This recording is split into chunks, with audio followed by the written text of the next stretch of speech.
Hi there, Karen from EdibleWildFood.com here, and today I'm out gathering coltsfoot flowers. These coltsfoot flowers I'm going to be taking home.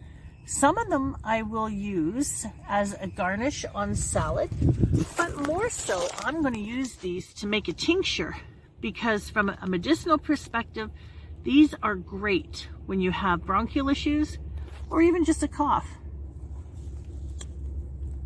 So after I gather a few, I'm going to bring them home, and then I'll share with you what I will do to make a tincture.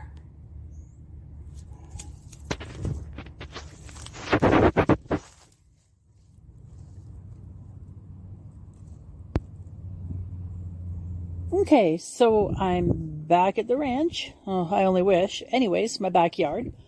And here is what I gathered. What I'm going to do with these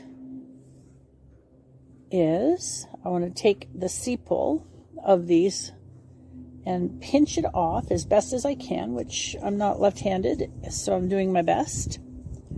I want to remove as much as possible the sepal, the dark part, so what I'm left with is as much of just the petals as possible. So I'm going to get busy doing that right now, and I will be back when I'm done. Okay, so last night I spent a fair bit of time separating the good flowers from the not so good flowers, and this is what I was left with. Actually, a fair bit more, but you'll see in a second. Anyway, it's okay that I have some of the sepal on the backs of the petals here. That is fine. You don't use them all, but you clean out as best as you can, but this is still going to turn out really well.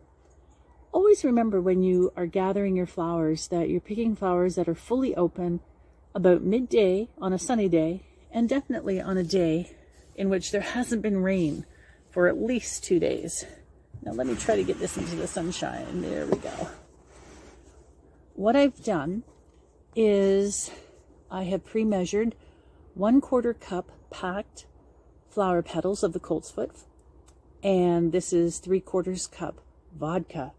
So you're using a 1-to-3 ratio when you're making your tincture. And they technically are supposed to sit for 14 days, but I'm going to let this sit for 10 days.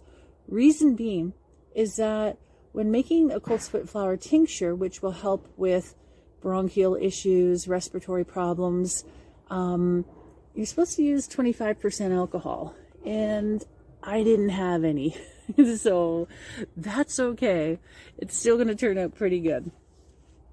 Look at that. I just love the color of that. It's just so beautiful. And what I'm going to do is I had mixed these with a chopstick, a wooden stick. Has to be wood, never use metal. And I'm going to let this sit on my kitchen cupboard, or underneath my kitchen cupboard where there's it's out of direct sunlight.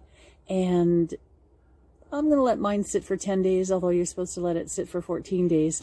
Then I'll strain it, and then I'll have a tincture. I may take a drop or two a day as a preventative in terms of lung care, although I really don't need it. I touch wood, knock wood.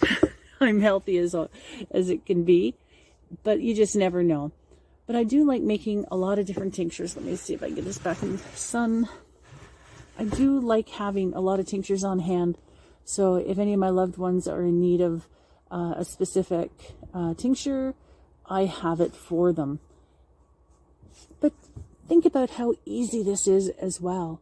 All you need is patience and a few simple tools, and you've got powerful medicine.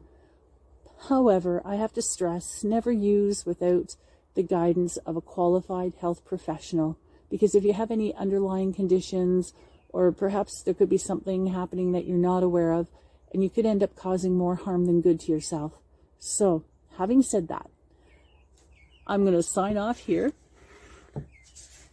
And there we go. Look at that. Let me just...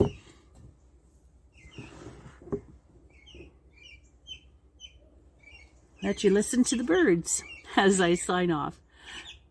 Thank you for watching. Please subscribe if you haven't already, and be sure to hit the bell for future notifications. Thank you.